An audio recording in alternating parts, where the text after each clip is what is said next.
श्री गणेशाय नमः। ॐ भद्रं कर्णेभिः शृणुयामदेवाः, भद्रं पश्येमाक्षभिर्यजत्राः, स्थिरैरङ्गैस्तुष्ट्वां सस्तनुभिः वशेमदेवहितं यदायुः।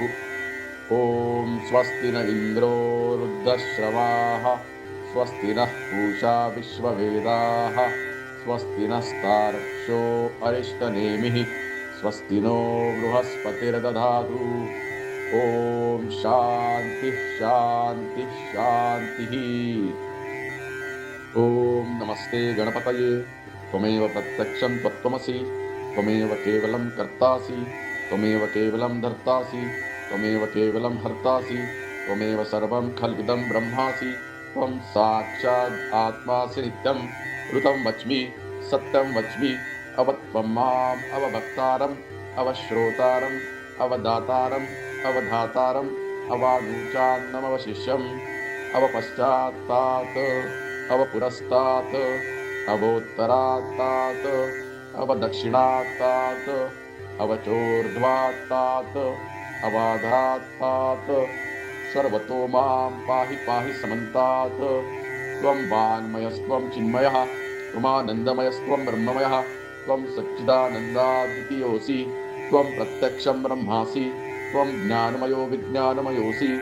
सर्वं जगदिदं त्वत्तो जायते, सर्वं जगदिदं त्वत्तस्तिष्ठति, सर्वं जगदिदं त्वयि लयमेष्यति, सर्वं जगदिदं त्वयि प्रत्येति। त्वं भूमिरापो नरो नीलो नभः, त्वं चत्वारि वाक्पदानि, त्वं गुणत्रयातीतः, त्वम् अवस्थात्रयातीतः, त्वं देहत्रयातीतः, त्वं कालत्रयातीतः, त्वं मूलाधारस्थितोऽसि नित्यं, त्वं शक्तित्रयात्मकः। त्वां योगिनो ध्यायन्ति नित्यं। त्वं ब्रह्मास्त्वं विष्णुस्त्वं रुद्रस्त्वम् इन्द्रस्त्वम् अग्निस्त्वं वायुस्त्वं सूर्यस्त्वं चन्द्रमास्त्वं ब्रह्मभूर्भुवस्वरों गणादिं पूर्वमुच्चार्य वर्णादिं तदनन्तरम् अनुस्वारः परतरः अर्धेन्दुरसितं तारेण रुद्धम्। एतत्तव मनुस्वरूपं गकारः पूर्वरूपम्, अकारो मध्यमरूपम्, अनुस्वारश्चान्तरूपं, बिन्दुरुत्तररूपं, नादः सन्धानं संहिता सन्धिः। तेषा गणेशविद्या गणकऋषिः, निच्युद्गायत्री छन्दः, गणपती देवता। ॐ गङ्गणपतये नमः। एकदन्ताय विद्महे वक्रतुण्डाय धीमहि, तन्नो दन्तिः प्रचोदयात्। एकदन्तं चतुर्हस्तं पाशमङ्कुशधारिणं, रदं च वरदं हस्ते बिभ्राणं मूषकध्वजं, रक्तं लम्बोदरं शूर्पकर्णकं, रक्तवाससं रक्तगन्धानुलिप्ताङ्गं, रक्तपुष्पैः सुपूजितं, भक्तानुकम्पिनं देवं जगत्कारणमच्युतम्, आविर्भूतं च सृष्ट्यादौ प्रकृतेः पुरुषात् परम्। एवं ध्यायति यो नित्यं स योगी योगिनां वरः। नमो व्रातपतये नमो गणपतये नमः प्रमथपतये। नमस्तेऽस्तु लम्बोदराय एकदन्ताय विघ्ननाशिने शिवसुताय श्रीवरदमूर्तये नमो नमः।